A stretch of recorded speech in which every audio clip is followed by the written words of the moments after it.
Hii niliwaambia imeisha, lakini katika usafi dada ameipata moja, bei yake ni 50,000.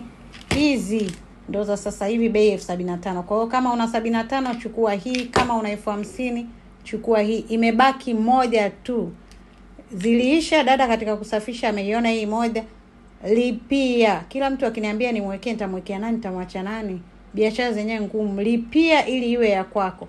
Ni muhimu sana kuongeza immune zako katika hali kama hii. Watu wana vikozi, watu wanapiga machafu ya mafua kila kona, lakini wewe unakuwa umejiepusha. Mnunulie mzazi wako, jinunulie wewe mwenyewe, nunua familia, mnunulie dada wa kazi ili asiambukize watoto wako mafua ya mara kwa mara. Jilinde, jipende, jikinge. 50,000.